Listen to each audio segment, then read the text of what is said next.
Oh. Yeah. Oh, that's what you meant. Happy to see What it. is happening with the chairs? We are live on YouTube and I would like to make a public service announcement that people need to stop stealing the chairs from the Ways and Means Committee room. We have work to do. I think everyone wants us to do the work. No, maybe not.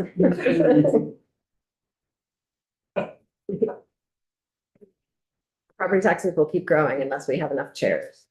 At this rate. The chairs are also getting progressively less comfortable. I'm gonna ask you guys Thank about. you very much, Sorsha. Thank you. I think we need two, I think we're gonna need two at the front, actually, Bill. We may both sit up here. I'll grab one. Thank you very much.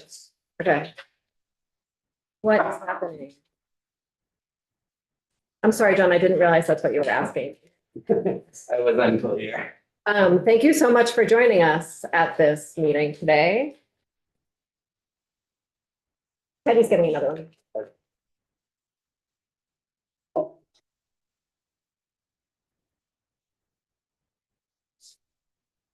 So John and Tim, Yes. very nice to meet you. If you'd like to sit with us and looking forward to hearing your thoughts on the work we're trying to do to improve our statewide appraisal system. Awesome. Thanks for all your work with PBR on that report. Definitely. Thank you for having us. I'm John Adams, Director of the Center for Geographic Information. And this is Tim Cherway from our team who manages our parcel program and who did the bulk of the work in drafting our section 2 report. I am going to try to share my screen here.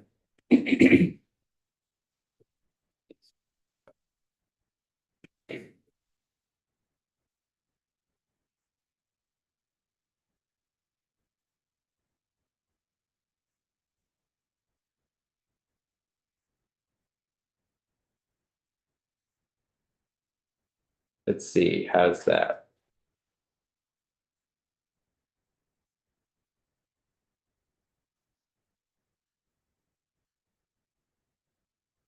Works.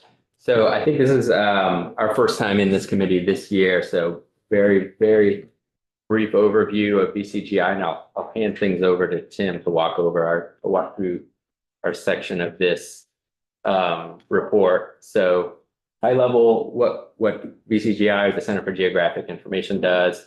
We build some of the state's foundational data sets, our geospatial data sets that everyone sort of depends on and builds their own data sets from. So that's our orthoimagery, our LiDAR, our parcel program, and other similar data sets.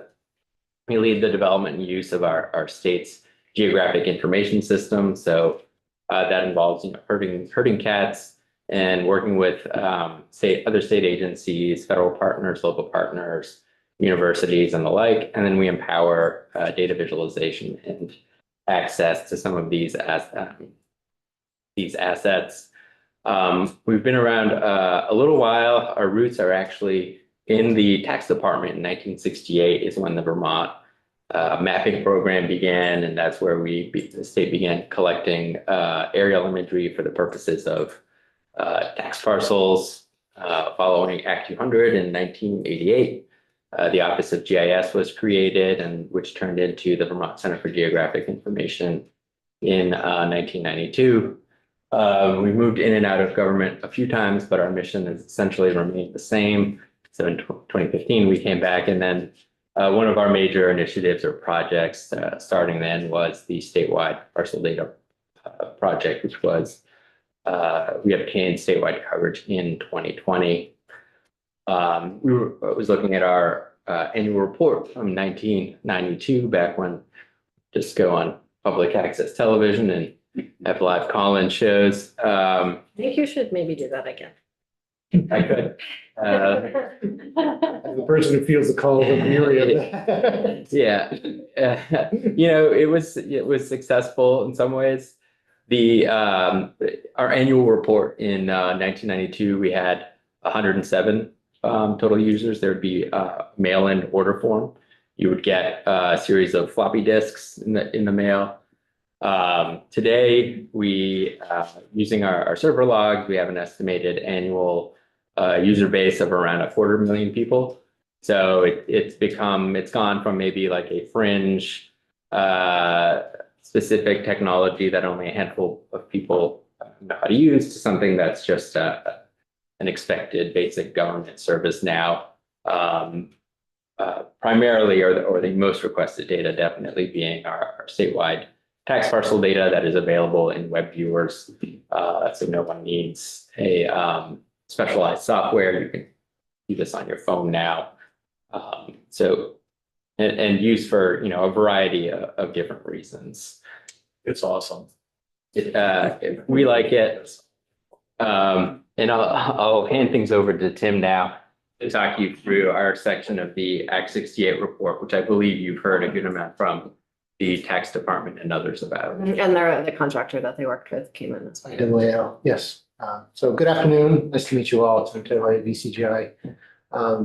This is specifically referring to part 2 of the task that was given to the tax department, of which we have had a good relationship with over the past several years with parcel data, given the grand list side, so the ownership and all of that information that we join annually with parcel data. And our task at hand is here on the screen. This was the section saying, if all of this is dependent on the quality or lack thereof of the property information that we already have and could potentially have, how might we use that information to support timely and fair, accurate property valuation and reappraisals? That is the overall intent of Act 68. You probably are aware or at least familiar with this, but it's surprising how much things and how quickly have changed. Just to describe what are parcel data to non-map nerds. It's a combination of property boundaries and ownership information. So that is the annual statewide grand list that the tax department publishes, at least right now, usually around April or May every year. And that's joined. So you can see on the right, this is how most people are familiar with this. They go open their web browser, they see an aerial image taken from an airplane, they see lines, squiggly lines on a map, and they click on one of those parcels and they see all of that grand list info. And the difference here, that little animation is showing the statistics for a selected town here, looking at the total valuation of that grand list for that town. Meaning you used to have to send a note to the tax department, they mail you like a CD-ROM. In fact, I think they still do that if you actually want the statewide grand list. Whereas it would just sort of leapfrog the accessibility that citizens have to this information. The parcel program, as John mentioned, is one major component of what VCGI does. I want to emphasize that it is not mandatory, and tax parcel data is still the jurisdiction of each and every municipality. And that is much what we're going to talk about, for better or for worse, as to what colors what we see and recognize as opportunities moving forward. And that said, myself and about 2 other VCGI colleagues are responsible for the regular day in, day out oversight of parcel program and making sure that it all runs smoothly as people are now dependent on it. The other part of VCGI's task is what we call data standards. So put in simple terms, this basically means the technical guts to make sure that all of this is associated with its proper public information. That is a grand list record in that big table of grand list gets to the right shape on the map. And the magic that makes that all work is the school property account number, which when it was invented in the 90s was never intended to be what we call a unique identifier in GIS speak, but it functions that way and we're very grateful for that. So the span being a unique ID for every property in Vermont allows us to do that predictable, reliable join of map information, table information, as well as relate not just grand list, but any other kind of information with a parcel to the map. So if you've got, different kinds of regulatory conditions, certain certifications, all of that, if it's got a span, you can hook it on a map via that span. The report itself is pretty hefty, at least the part we put together. So this is just sheerly a high-level overview. I'm not really saying anything new that isn't in that document, but we broke out the recommendations into a series of 12 numerical items. The document that is in the PDF you all have has a hyperlink to each one of these. That's why they're in blue. Basically, you see a blue in the document anywhere. It'll link you to a website or a web URL that you can go read further info about. Of these 12 numerical recommendations, they're categorized into 4 basic types. That being those that potentially would require a statute change versus, the way things currently are. Those that would ideally be served by additional or new incentives or funding. Those that leverage existing technical guidance and do something different with it, improve it ideally. And when we say new technology, that doesn't necessarily mean totally new off-the-shelf things. It typically means something that may exist in some form technologically, like for example, our ortho program that we see at the state, and investing in that or altering it in some certain way. So the skew of this, as you can see, a lot is in the guidance and technology realm. However, there are some high-level influential, downstream influential decisions that would impact everything that follows from that. That being what parcels are defined as in state statute, particularly in reference to tax purposes, and how that data gets from municipalities to us at the state. And that has a caveat or a slight detail to it when we say CAMA data, which you heard about last Thursday, as well, that being required for the first time potentially at the state of Vermont.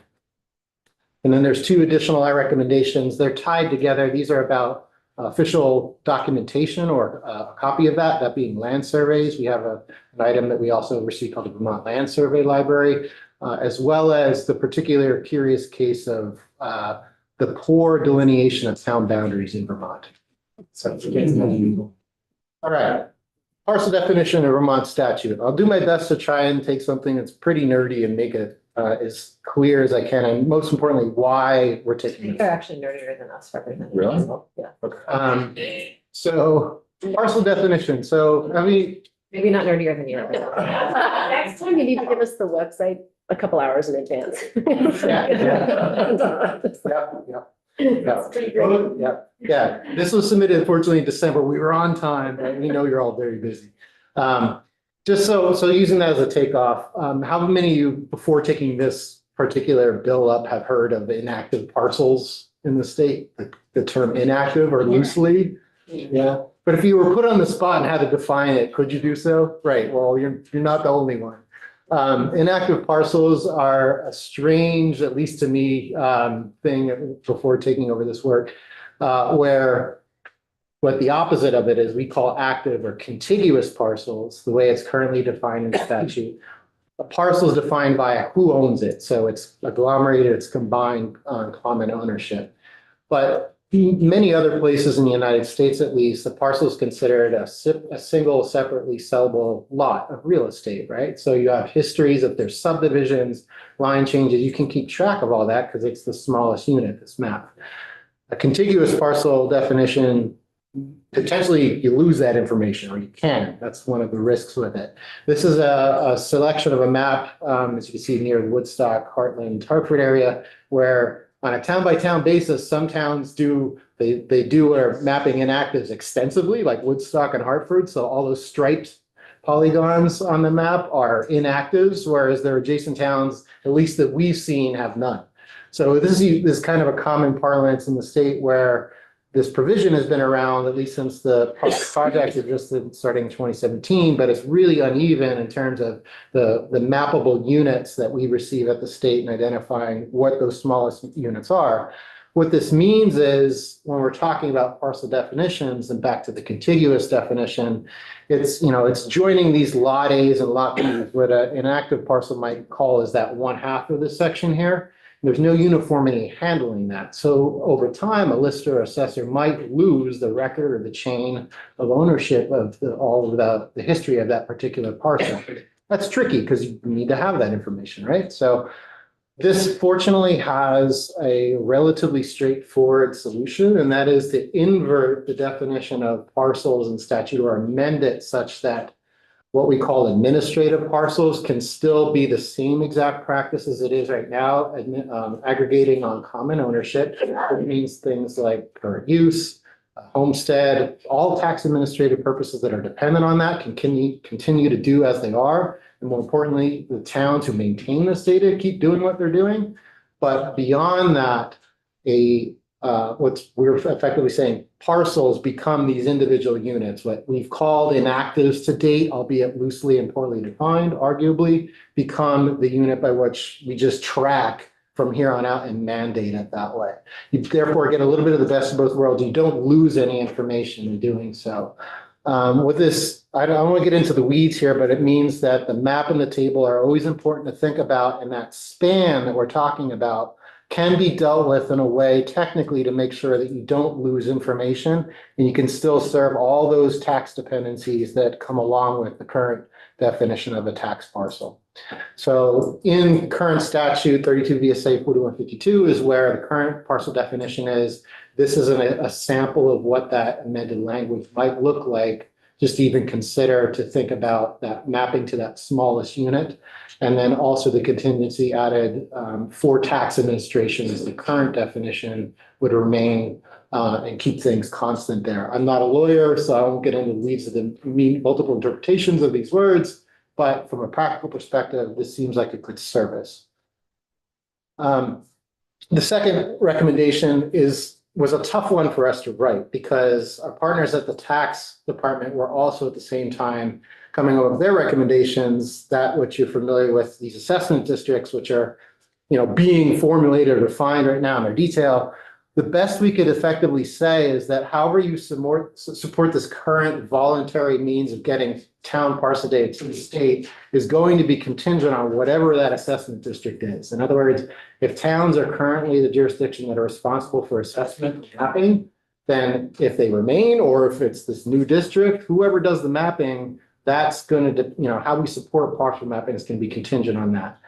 But to keep in mind, at least right now, of what towns are doing, this is a marked difference from even 2017. So in 2017, less than 60% of Vermont municipalities had the ability to both map and join that mapped information with the grand list at the time. So now we're over 90% of towns that are doing this. So we've seen some great progress in that regard. In the bottom right, you can see most of the darker green. That means as of the end of 2024, 144 towns had submitted their geometry updates to us voluntarily at the state within that Can year. you just define geometry? Yeah, just the shapes on a map.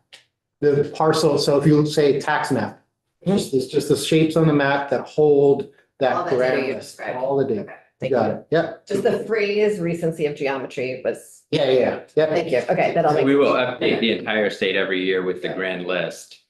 But the shapes might not have changed, so the further you get, there may be some new shapes that don't link up to the grand Split list. subdivisions, that kind of thing. Yeah, there's no home for that table record to go on the map. Yep, so if the town submits to us updated geometry parcels, then we have a place for that to go. But as you see in this bar graph here, it's kind of after 5 years of this voluntary parcel program, it's splitting, meaning you have the haves and the have-nots a little bit with those 41 towns on the right.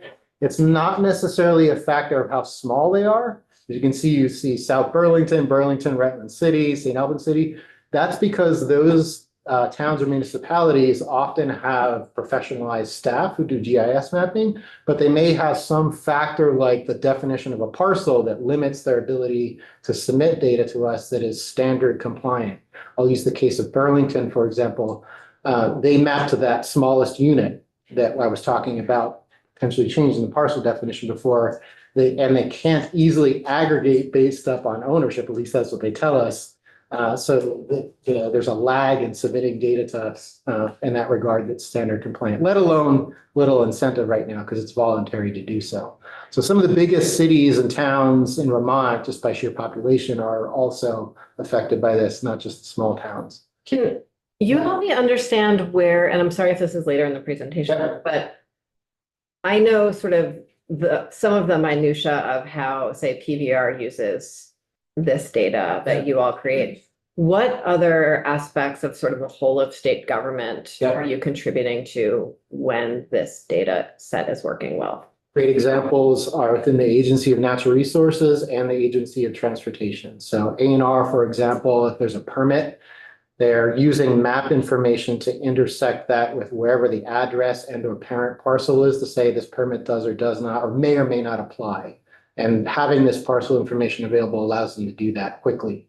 AOT, historically, part of the reason AOT was in charge of this, or let's say was the big partner, the initial parcel project, because they have to go back 40 years every time they do a right-of-way project. They need to know all those adjacencies and mail the owners, things like that, that are kind of keep in contact for any change of ownership this is greatly expedited and enabled a statewide approach in that regard. Am I missing anything? Even, it's used to help identify things like Medicaid fraud. It's used for the tax department. So beyond PBR and the tax department, Yeah. right now we have an application called the Stand Finder. So if you're filing your income tax, you need to input your SPAN number, and a lot of people may not have that readily available. So we see around 80,000 uses a year, all between January 1st and Yeah. April 15th. Simply a very simple thing, just punch in your address and you should, hopefully I did get your accurate SPAN number. Yeah, Medicaid funding was a huge one a while back, but yeah. Flood recovery response last year, being able to show, and quickly get a rough cut of all the properties and persons affected by that, all down the line. Basically, it's growing, and with that becomes growing pains, because people expect certain things of this information that may or may not hold. We'll get in that in a moment. Yep. The frequency and quality. So the quality word is underlined here because even though we're up to about 90% of towns who maintain digital data, not all we get it is useful, or let's say up to the same standard, if you will. So roughly 2/3 of it's fully compliant with our data standard or with minor edits. That means that we don't have to spend a lot of time and resources altering it to get it pushed up into that statewide layer. Remaining about 1/3 is either major edits, meaning our parcel staff is fixing things, or they have to reject it because it just simply can't be joinable with that grand list. So this is one of the caveats of having that voluntary approach for towns submitting data. It's basically par for the course as long as that proceeds and towns are the jurisdictions of owning map information. So we're still under the heading of supporting parcel data maintenance and submittals to the state, because there's going to be a lot contingent on this. Again, what we wrote is agnostic, whether the towns keep this or if it's a new regionalized district that takes on assessments. It can work either way. However, whatever changes you might consider implementing to support this mapping effort that underlies all this data will be contingent on whatever you choose to be the assessment jurisdiction. So we're kind of anticipating hearing from you all what the targets are, and then could adapt things such as per parcel payments to support that effort, but who gets it and what actually is counted as a parcel, as you can see, will depend on that, right? And then if a standardized data share is a required part of that new recommendation, some strings attached to funding, we'll give you funds if you submit based on a standard, those kinds of things, which would be new. So again, these are all in there in detail, but there are that big open question of who actually is going to be responsible and when, and so on and so forth. I believe this part, so you've heard a lot about CAMA data. CAMA is like if there's a tortoise and a rabbit data wise running, the slow and fast analogy. CAMA data is the fast type data. These are where people at the towns are implementing changes on ownership or the assessments, the qualitative and quantitative aspects of all the property statewide, the building and the lands with them. So Interrupt you for a second. yeah, On the quality issue, thank you. yeah. To what extent is this a training issue or a technology issue? Or do you have a sense of that? It's a little bit of both, but it varies. The good news is that there is largely free open source data that can do this work. Most towns contract with a private vendor who are fully fluent technologically to do so. It's whether or not the towns themselves can help, procure, design, develop, oversee contracts in that regard. Fortunately, most of them do that now. So it's not the towns doing it, it's vendors and only a handful at that doing this work. So the technological components are, but with turnover in these positions, keeping awareness of what they're looking for, that remains an ongoing challenge. A lot of it is that a town may not actually use a SPAN number for anything other than submitting the grand list to the tax department. So they're maintaining their own parcel ID, like Burlington, for example, or others. Yeah. They have no use for the SPAN number, so why would they Right. maintain it? It's not a hard standard. You just have to have the SPAN number in there, otherwise we can't do very much with it. Madam Chair, so years ago, we went to our mapping acreage through cartographics. So mapping was number one, and then deeds were number two. The issue is, of course, every time that somebody sends or develops a parcel, divides a parcel, whatever, and that survey actually goes to cartographics. 3 other properties around it could change as well. So All it's connected. always a moving target. And those acreage dependencies on map versus listed acreage are in here as one of our recommendations, because you can quickly and easily look at those differences. So now that this is a statewide resource, those are the kinds of things that are available that previously were not wholesale. So we're going to get to the acreage discussion in a moment. CAMA data, why is this important? Well, pretty much as I mentioned, it's the fast data and it has the most information on a per property basis statewide. This is things like, is that an apartment? How many units does it have? Well, why is this important? Well, housing. So we were also tasked with trying to come up with this rather interesting or seemingly simple question answer. How many new housing units are being built statewide? It's not that easy to do, particularly because we don't have access to statewide CAMA data and things of its ilk. So we were able to pull this together, through thanks to John and some of our colleagues, but realistically, this would greatly aid us into reliably being able to say like what's going on in terms of development and qualities of property that are simply not in the grand list. So it's one of the prime recommendations. I do believe it went through as part of the housing omnibus bill, at least this CAMA recommendation, so it's having some legs. Into the weeds is, say like Vermont has lots of what we call unlanded or common interest parcels, condominiums, right? These are places where there's multiple claims on the same space, right? So you've got what we call a stacked parcel condition. If you don't track this properly in a CAMA or in a grand list, meaning, you know, that parent parcel, if you got one and you have 2 owners on it, they should ideally have equal distribution of that acreage and be taxed accordingly. That's not what's in the data, at least as we see it. So trying to get a handle on proving how things like, not just condominiums, but camps or mobile homes or things that we call unlanded, they're in these stacked common area positions. It's top of mind data calculation, something like 200,000 acres statewide that are in this kind of condition. It's something we talked about a lot last session in the context of the bill that led to this Yeah. study Yeah. was if we are going to start talking about different tax rates or tax responsibilities on different types of land use. Yeah. How are we prioritizing those kinds of stacked uses? Yep. And dividing them up especially in the face of really inconsistent data. Yeah, and one of the Conditions. main definitions and one of the main tricks of that is making a distinction between quantitative type data like X windows, X doors versus qualitative ones like residency status. Yeah, so certainly, yep. In the way that people, as folks are, and maybe you even have an answer to this question, Representative Higley, as folks are doing data input into the system to share with your system, how much of sort of data integrity forced choices do you have in how your system is set up? We are just publishing the grand list and we are just presenting the map shapes as they are drawn on the map, and we purposely do that. We are not checking the grand list. It's not we're not the tax department, nor are we checking the geometries because we ultimately do not have jurisdiction over those land records. So we merely are putting sunlight on practices as done, and a part of the recommendations here are, now that we have it, please use it to continuously improve. Thank you. Condos is definitely one of those, because it's just really hard to see, even though it's now available. It's a fairly tricky thing to say, oh, there's more than one owner in this same spot, right?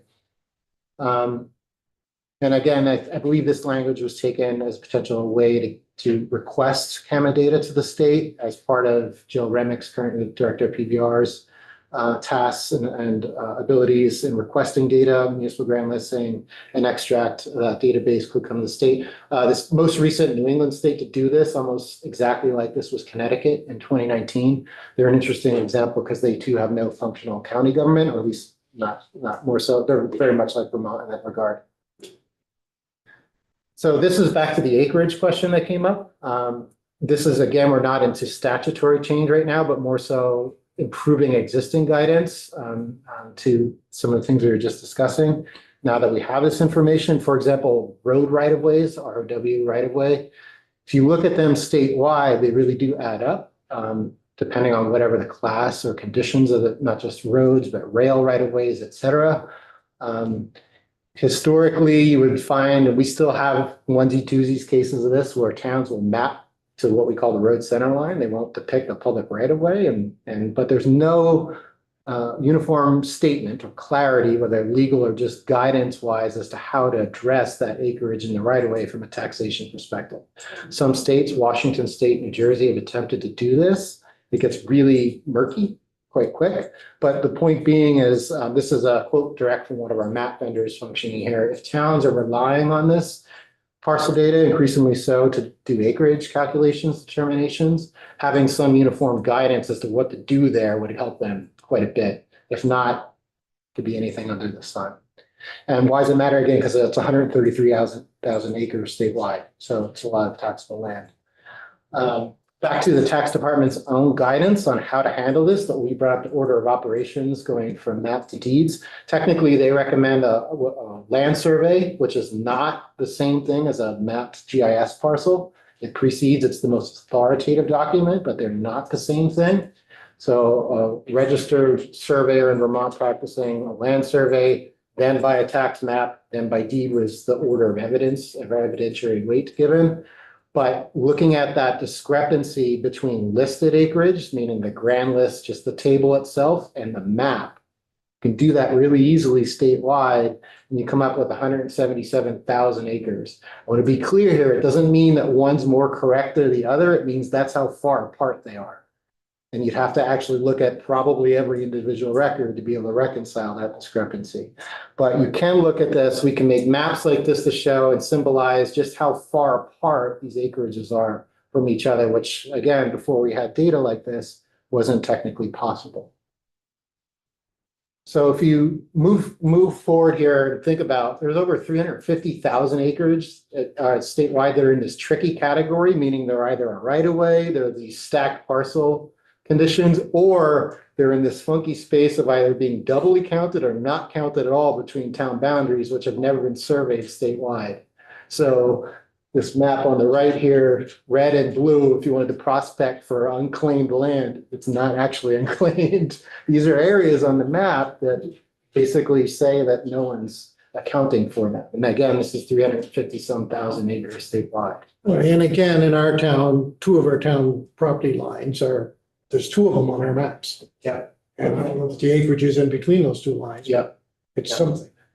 To give you a sense of scale, if you're not thinking acres, so like that 8,365, the gap between towns, that land area is probably roughly the land area of Burlington. The 11,000 of overlapping, or the 12,000 of overlapping, probably the land area of South Burlington. So you've got an area the size of Burlington unaccounted for, and then you have an area the size of South Burlington sort of being double taxed. I guess, and of course, I wasn't in this committee last year, but, and I can understand some of the corrections, but what's the overall gain here? I mean, this whole thing about nitpicking the right of ways, whether you take it out of somebody's property or not, that's just gonna create more confusion and people, you know, what are you guys up to? You know what I mean? Sure. Again, I will just come back to the name of the bill. If it's under the heading of fair and equitable and accurate taxation, it's up to your all jurisdiction as to what constitutes that. Representative Higley, I do believe you followed this bill more closely than anyone outside of. So, yes. Good job for this section. Oh, yeah, I'll just quickly touch on this. Around the area of imagery and supporting assessments. So we do manage the statewide orthoimagery program. Some of the recommendations around this are to increase our resolution and frequency by which we collect. We have an updated aerial imagery acquisition plan that hopes to do this by collecting or partnering with our federal partners. Hopefully they can still follow through with this in terms of on off years, they would be collecting leaf-on imagery that would be at a lower resolution, but you could still identify change. And every other year, our hope would be to collect at a 15 centimeter resolution with a buy-up option for oblique imagery to help prevent. Can you use more words for that sentence? Yeah.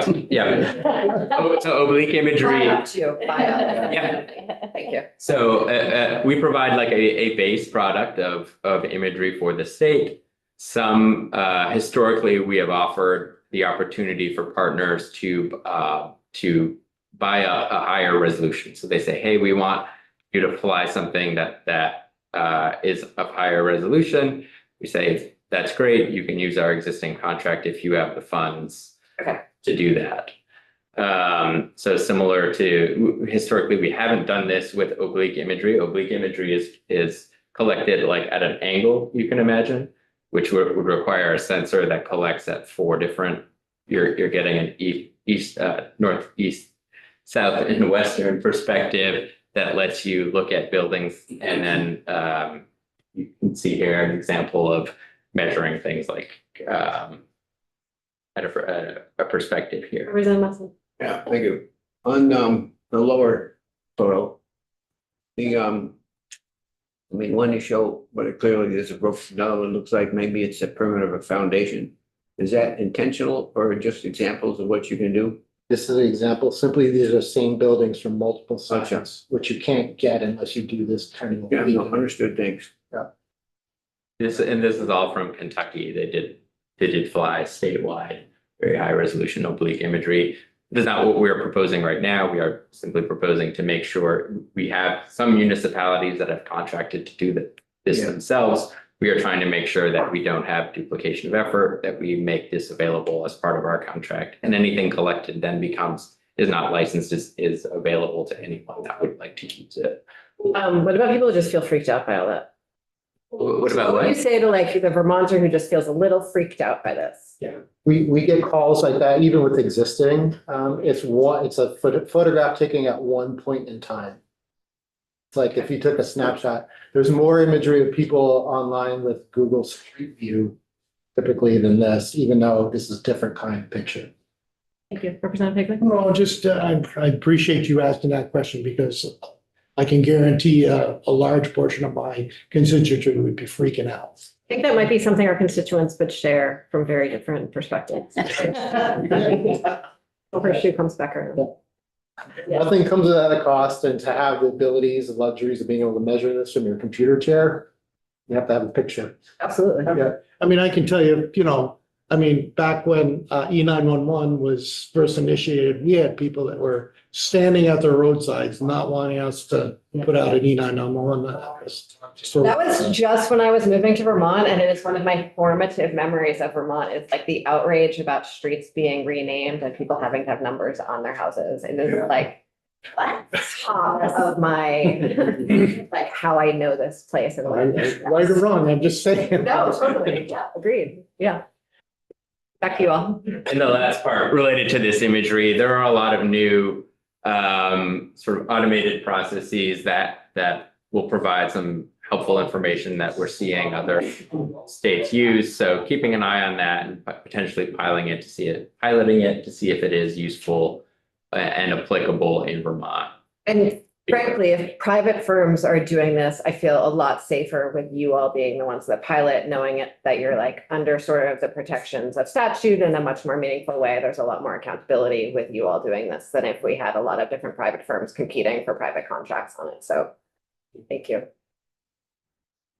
Representative Maslin, did I Well, invent that? yeah, I think you answered the question, but as things are potentially added through CAMA, through this sort of stuff, would it be the legislature or some other party that says, we're gonna add this to the statewide database, or people have access to this technology and say, oh, we'd like to see this statewide, like to see this, like to see that. Maybe this goes to the chair's question about people freaking out. Too much information being publicly available, good, bad, or ugly. I mean, Yeah, it comes down to data governance and who the owner and the steward is. For this, we look to the tax department PDR to tell us what we should or should not include. Yeah, no, thank you. That's the answer I was looking for. Thank you. As well as towns, given that this is municipal data, it's in there. Gotcha. We're sharing public information you're already collecting, just aggregating it, presenting it. This is trying to wrap up this particular presentation. Just to quickly group together some of the last numbered recommendations. These again are mostly in the realm of guidance or technology. Contract guidance, meaning whoever the entity is going to take up assessment jurisdictions. Things can be devised to make that an easier process. However, it would depend on who that ultimately becomes. Current use is perhaps a big whole sticky wicket we haven't really spent any time on talking about, but We it's, should do that another day. yeah, we should do that another day. Tanya Marshall was in here last week talking about concurrent efforts to digitize land records. That's huge because, at least in our opinion, it's hard for us to think about how you would modernize assessment jurisdictions without also thinking about land records. Mhm. They almost are hand in hand. And then lastly, just this is mostly out of self-interest, just don't make these assessment districts a new squiggly shape on the map that doesn't coincide with another, so that it all integrates, right? That would be the ideal from our approach. How do you feel about counties? We're on record, aren't we? We should. Let us go ahead. What was the question? How do you feel about counties? Yeah, I don't know if we have enough time. Yeah, for we're that. not here to, yeah. Yeah. Great, There's certain things that make our jobs easier. I'll say that for sure. okay. And when it comes to information governance, generally speaking, a happy medium of, not total monopoly, one player doing everything and not total cat herding, a happy medium tends to work. But we're here to help make other Yeah. people's jobs easier. We That's shouldn't have the tail wagging the dog. That's right. Thank you. And we'll be amenable to whatever happens, and have written this report in such a way. Okay, thank you. On that note, how do towns currently map? Well, there's only 4 firms, more or less, who are currently doing things from a parcel mapping perspective, that being the top 4 in that right legend. The majority of which are done by one firm, and they're based out of New Hampshire. So again, there's only a few shops that are currently contracted to do this. Whether or not they all take on instead, a county scale mapping project versus town by town contracts, that is open to debate depending on how this proceeds. Current use, we're going to come back to this. But the point being is that probably should be modernized too, so that we can answer questions like, is that part of that parcel enrolled in current use and how much, and under forestry or ag or what have you? You can't really easily answer that right now, is the take home. Digital land records, don't want to steal Tanya and Visara's thunder in this, but it's one of the last pieces. For example, in other places in the US, that takes care of everything we're talking about here. You click on a map parcel, it shows you the chain of ownership, it shows you all the surveys, it shows you all that public information. We're getting bits and pieces of that here in Vermont, but that's pretty much the venue by which other places and localities have taken this on. Why is this important? Well, other acts of the legislature, for example, the 30 by 30, 50 by 50 bill, Act 59 of 2023, is trying to conserve lands in Vermont at those percentages by those dates. Those are all about easements, right? If you know what parcel is on an easement or what easements on a parcel, you can answer that. If it's all in separate places, it's really hard to answer those questions. So it just makes it a lot easier for coming up with these kinds of bills that are land-based.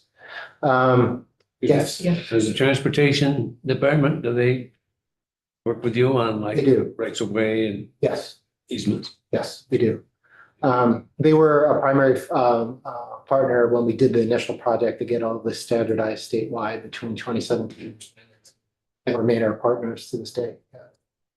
Last bit about surveys, we do oversee, this was a bill that became effective in January 2020, about any line change in the state needing to have a copy of that survey by a registered land surveyor in Vermont, submit that to what's called the Vermont Land Survey Library. So too can it be that surveys of municipal boundaries, should they exist, can go here. And I only bring this up because of that, that relatively poor delineation between private property parcel and the town. Ideally, you would have the town nailed down and then everything snaps to that, but it's not that way for several reasons in Vermont. But we do have the means currently to bolster that kind of survey-based support. This ideally over time would tie in with things like land records, digitization and things of that sort. So I think I'll stop there, and we're open for conversation for sure. Thank you. Thank you. Right before you jump in, Representative Maslin, just want to sort of let the committee know in terms of we're hearing from some really extraordinarily fantastic and nerdy people on these issues, right? Anya was so fun. You all are so fun. Heard from PBR and have another witness this afternoon. I think the next step would be for us to actually look at legislative language that is based on the report from PBR and all of their great partners and sort of dive in from there. So just so folks know how the pieces are going to come together as we move forward to improve our property tax system. Representative Maslin. Yes, you recently said about data snapping to maps or some sort of such. I had an employee a number of years ago who was from, long time from the towns we live in, who was sure if all surveying was linked back to the original surveys of towns, everything would be solved. But when you start looking at things, the original surveys that were done by, Jane and whatever. Yeah. Interesting as they may be, they don't link to each other at all. They're just all over the map. So yeah, just for historical purposes, fantastic. For solving a problem, not even close. Yeah. We're on the same page. Thank you. As you know. Thank you so much for joining us. Sure. Oh, sorry. I Yeah. only had one I'm sorry. question. Tim, you were talking about the inconsistency of data from different municipalities, and I'm just trying to think, to what degree do we have consistency on the type of properties they are, the classification? As long as whatever's specified in the grand list, that is applied. However, there's differences of how they class, land use category in the grand list, town to town. Okay, so that could be done inconsistently, although they're putting in the right categories, there's Yeah, 18 it's, or whatever available. yeah, One town may call it something and somebody will call it something else. correct. Okay. Yeah. Thank you for your time. Thank you so much for Thank your you. time. Really appreciate it. Mr. Landon. Hello, neighbor. Thank you very much for your patience and rescheduling with us. No problem. I definitely understand. Well, let me see. Here is, I need to be made a co-host if you wouldn't mind. It is happening now.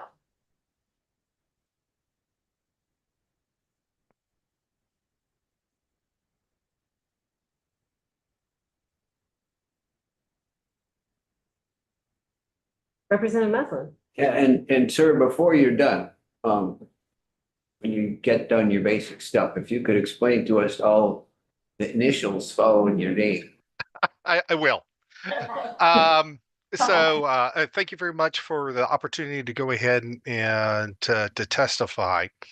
And just to let you know who I am is, my name is Chris Landon. I hold 3 designations from the IAAO, one for commercial properties and assessment administration. I'm also, the next one is residential properties. The third is for mass appraisal.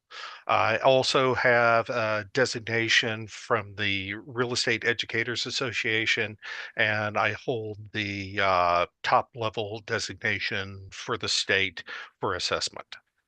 And so my background is I've been working in real estate for over 20 years. Started off as a salesperson and a broker, have gone through, been a fee appraiser, been elected a lister, been appointed as an assessor. I worked 2 years as a district advisor for property valuation and review. And then I went ahead and decided to go into the consulting world.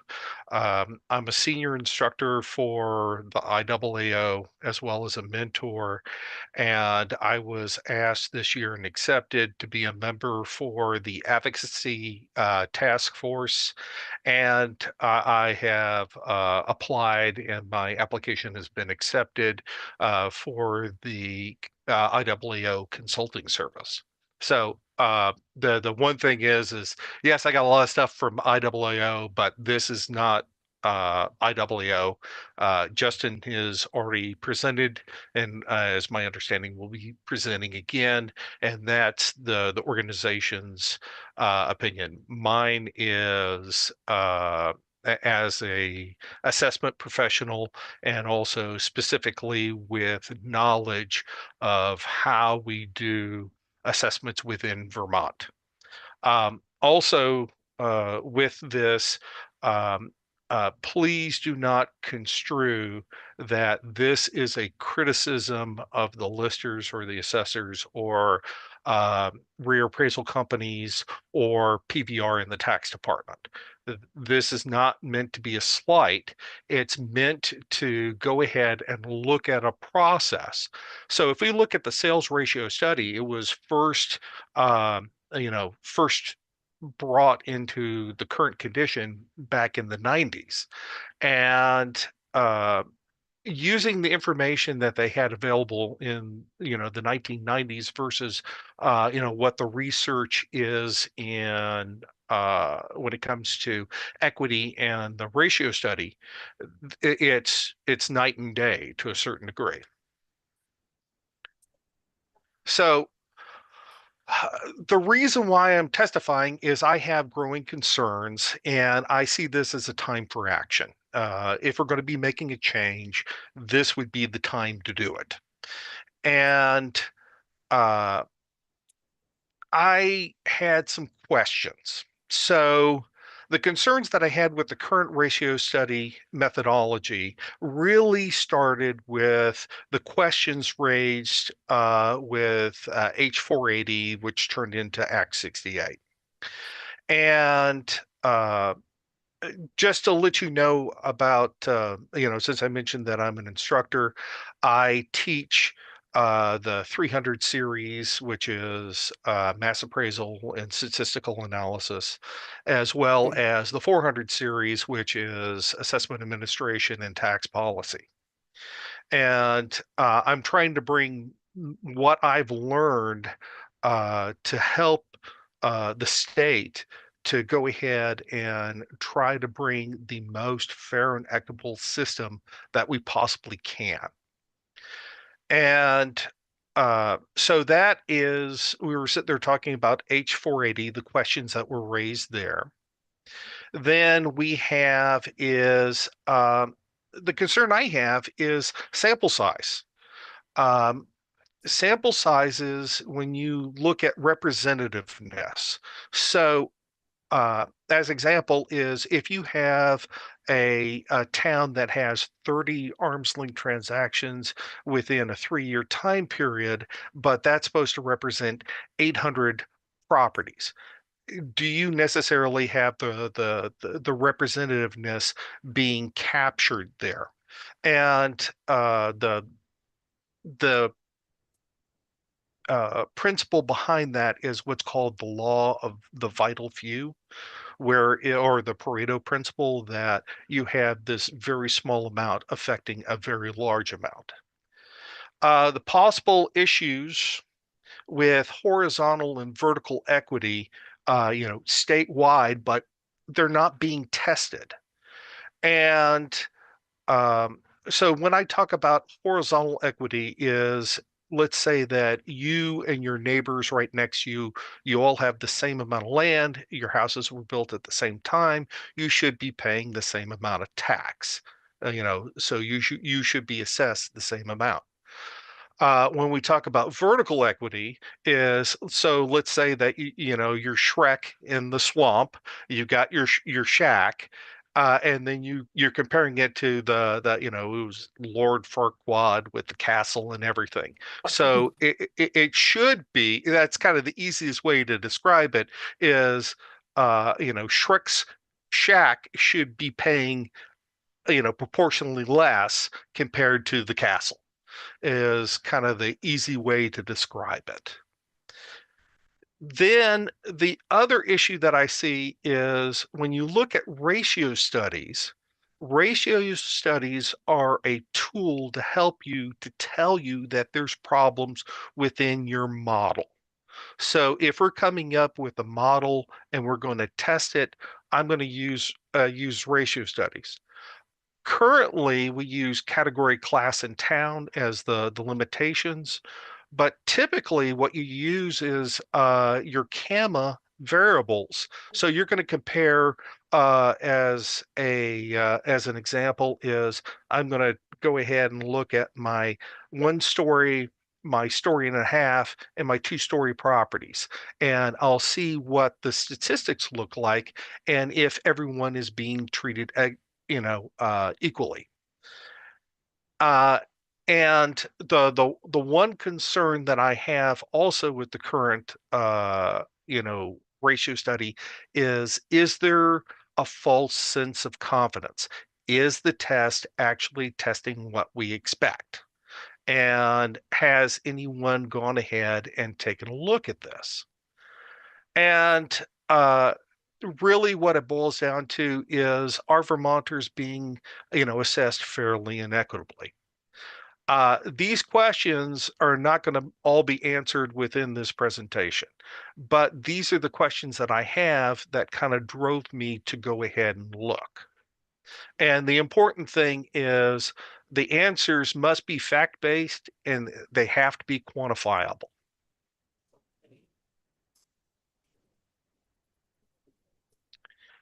So with the document that I submitted, there's actually 2 parts to it. There was the part that is talking about the state, the state ratio study, and also there was an article that I submitted to the Vala newsletter, which goes into a little bit more detail on how this works. So the first thing was the literature. I went ahead and did an extensive literature review, which was, in that the Vala newsletter article. Then I went ahead and attended 3 conferences. One was the IAAO National Conference.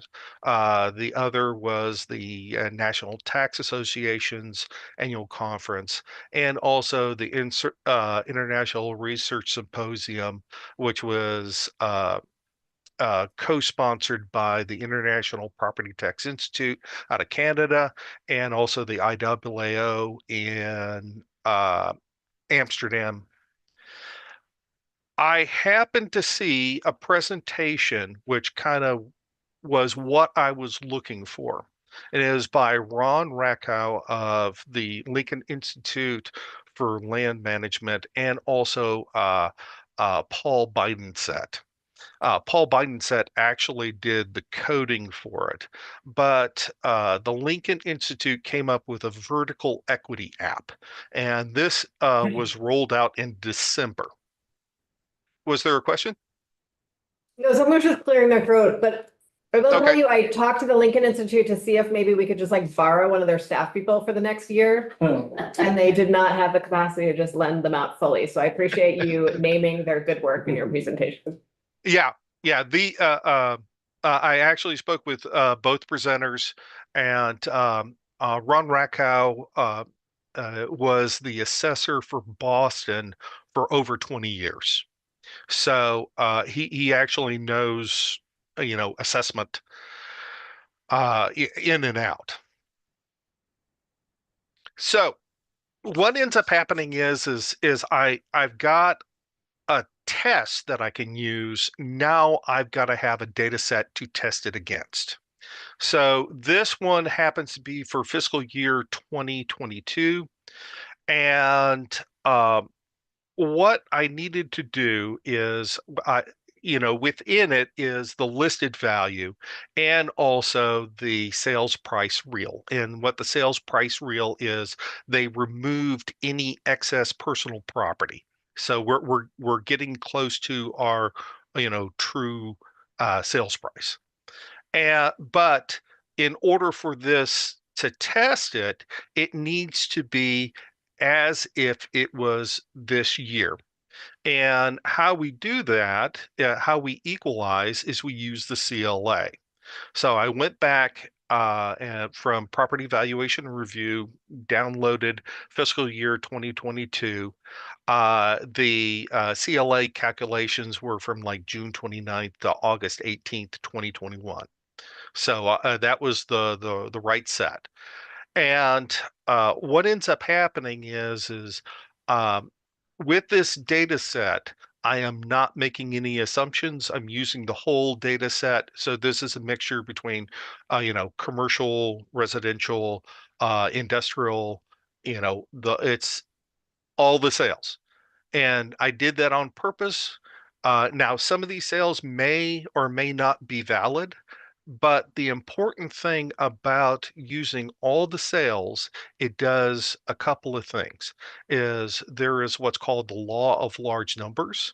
So if I go over and ask 5 people how much a house is worth, or I ask 10,000 people how much the house is worth, the 10,000 people, if I pick the median value or the middle value, will be closer to true compared to just asking 5. And so I was trying to get an idea of, okay, let's take a big look. We're doing looking, 30,000 foot, and seeing if there's an issue within the data set.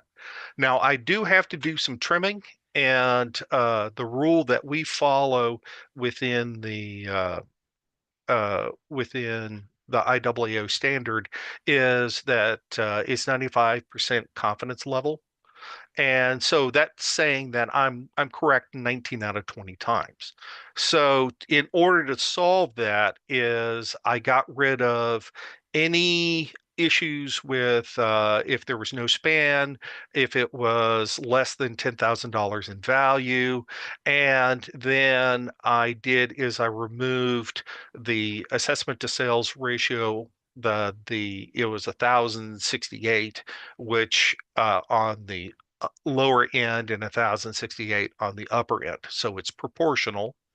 And I had to calculate an assessment to sales ratio in order to do that, but it is not used in the calculation in the by the application. A couple other things to keep in mind. This is 1 year into COVID. And this is actually, I want something that has got some changes in it to see if we're actually capturing capturing that change. So during that time, if I remember correctly, it was approximately Vermont had a 3% increase in population. So there was a lot of sales within the market. And so I want to see if it actually captured that. And that's the important thing is we have to realize that, we've got COVID is, 1 year out of the 3.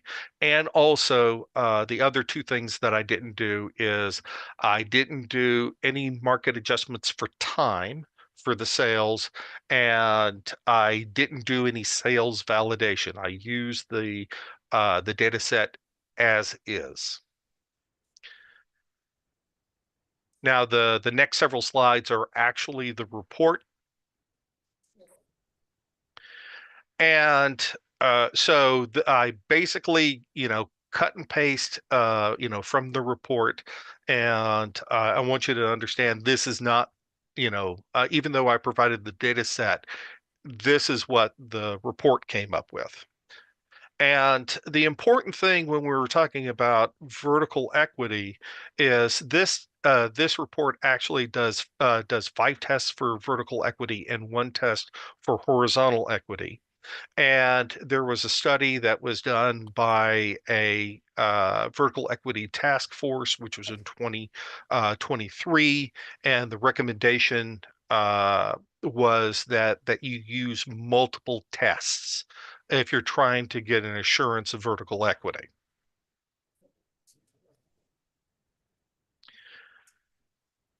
So assessment to sales ratio is our first test.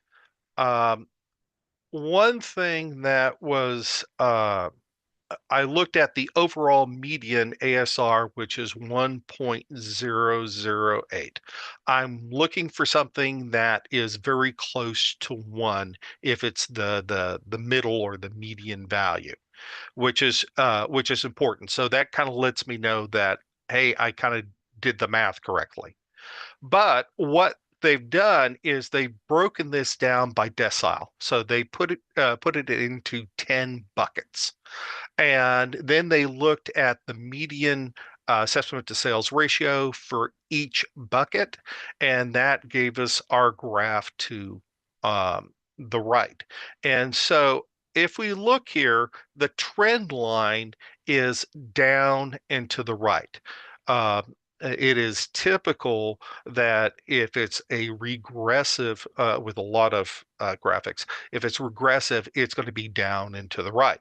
If it's progressive, it's going to be up and to the right. And in this case, we're looking at the difference between the lowest decile to the highest decile, which comes out to be, 0.7, was it 0.705, which means that the difference is 70.5%. So what this is showing is on the properties that are on the lower end are being overassessed. And as we move along from left to right, we get down to essentially the fourth decile, and we actually come to 1. So if I were to take the data and were to trim it prior to, it may indicate that I would have to trim 35% of my entire data set in order to resolve the issue, which is on the lower end, which is not what we want. We want to see what's happening. And as we move along, essentially when we come about 50%, we're just a smidge under 1, and we keep on going down. And there's a little bit more of a dip between the 9th decile and the 10th decile. Any questions on the assessment to sales ratio? No, but Mr. Landon, or maybe there is a question, but we have like a little more than 15 minutes left in our testimony for you. And I want to make sure that we have time for you to tell us what you think we should do better. Okay. So it's okay. I don't want to interrupt. Oh, well, no, that's okay. Thank you for letting me know. Yeah.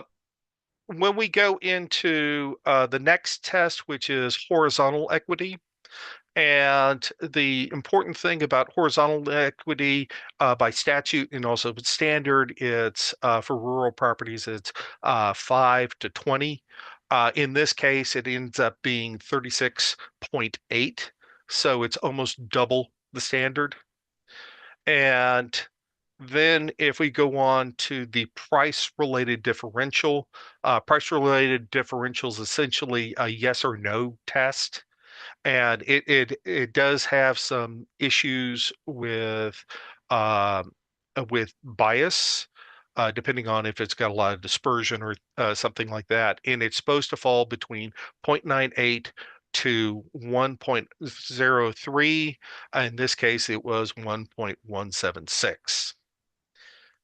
The next one is the price-related bias. Price-related bias represents that every time that it doubles or halves, this is how much it's going to adjust by. And so in this case, it should fall between, I'm sorry, that was PRD. This is PRB, which is,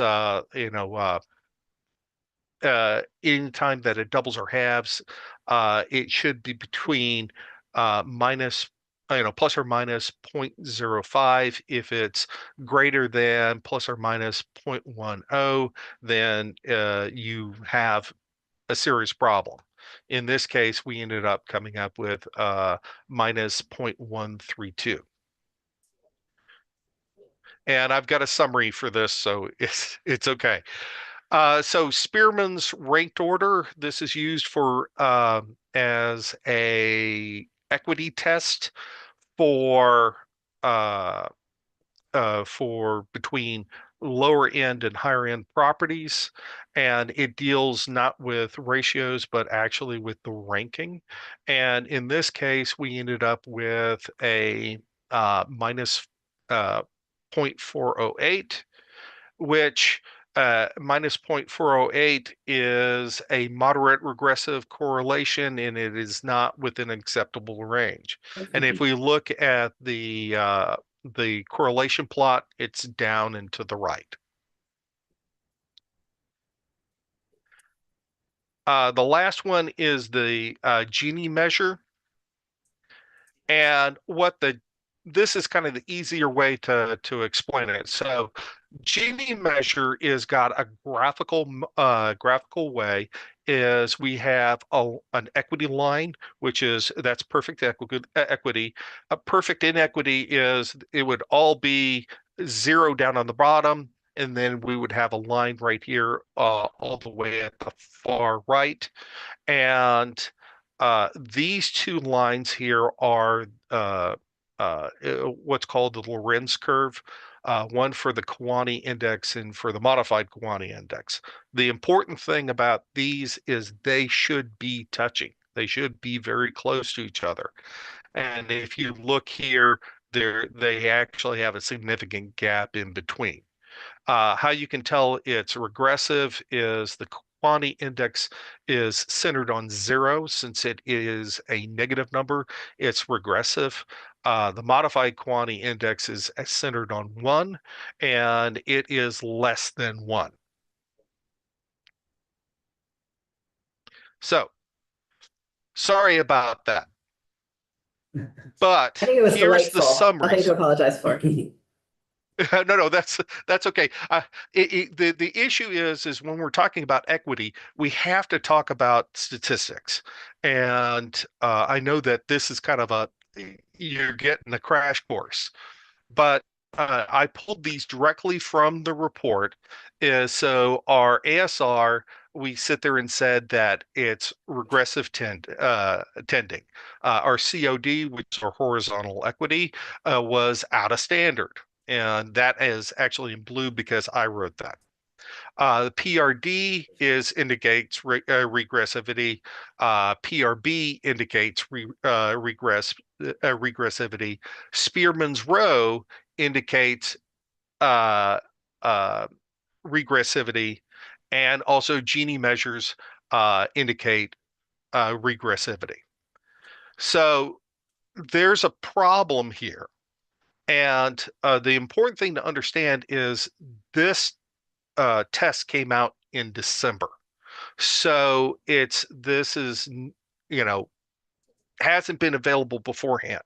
Has the research behind these tests been around? Yes. And those are actually in the IAAO standard on ratio studies. And what's happening is currently the committee is going through the process of updating those because they do that every 10 years. So possible solutions. So possible solutions, first thing, all your decisions need to be focused around improving your ratio study. We've got to give our ratio study the best possible chance that we can.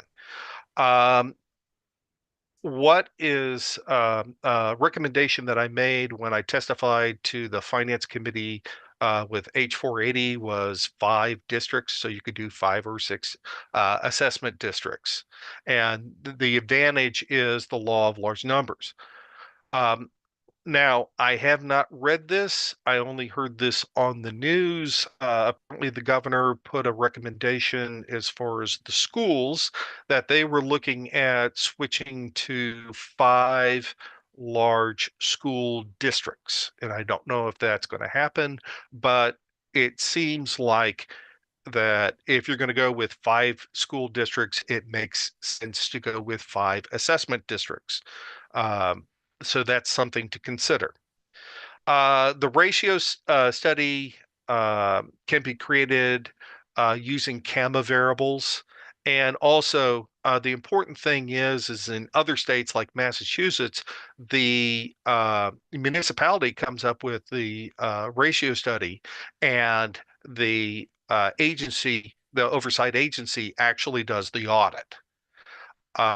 So that's something to consider. Another one is using a time adjustment, so the market adjustment for time in your sales prices. The reason why we go back 3 years in the original mindset was to give you enough studies to, enough sales to equalize. Well, what ends up happening is if you do not do a time adjustment, what the time adjustment does is it treats everything as if it's sold on the same day. Whereas without a time adjustment, regardless of movement in the market, it's as it was sold at the same day. So you have what ends up happening is you could have 2 years that there was no movement in the market, and then all of a sudden you got a large movement in the market the 3rd year, and that wouldn't necessarily be captured. Assess values to be determined annually. This is a recommendation that was done by the IAAO Consulting Service. This will bring equity in. It will switch from a cost approach that's driven by CAMA to a sales comparison approach, which is going to be adjusted by statistics. Will you still need the cost approach? Yes. Are you still going to need CAMA? Yes. But what this will do is we're bringing it closer to what the sales are for this year. I do not recommend right now for AI. There were some questions about, should we use AI? It's not quite there yet. There's still some problems with it, and there is a white paper that was mentioned in my testimony when I testified on H480. We need a test for vertical and horizontal equity statewide, and also an independent audit needs to be done. We need to implement a continuous improvement program when it comes to the ratio study. So we examine what has come out in the research and look at adding tests that can help us to keep our equity as best as we can. And finally, implement the solutions made by the IAAO Consulting Service. They did a really great job. I was not involved in it, but what I saw, I strongly agree. I'm sorry to hit you with both barrels of the shotgun, but No, they're we had been teasing our previous witnesses about how nerdy they were, and in fact, you have beaten them, and I personally loved it, so thank you very much. Yes. This was actually really helpful. It's helpful for us to be thinking, the word equity gets tossed around this building a lot, and putting real numbers to what that actually means in this context is incredibly important for our work going forward. So I thank you very much for that.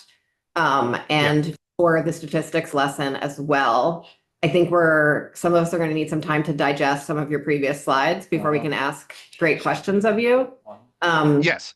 And your takeaways are incredibly clear and very actionable. So thank you for that. Does anyone have any quick questions? And would you be able to come back in again once we go a little deeper?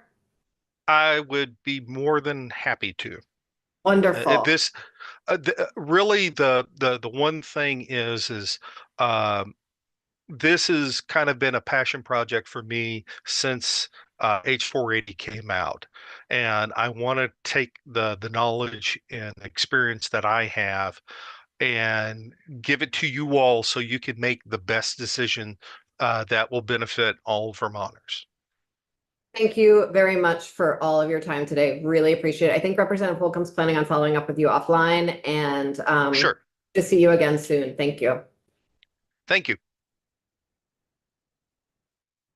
Folks, we are going to go to the floor. We have budget adjustment on the floor today. And then I'm also going to be referring the current use bill that's on our wall over to the Agriculture Committee to do some work before it would come back to us again.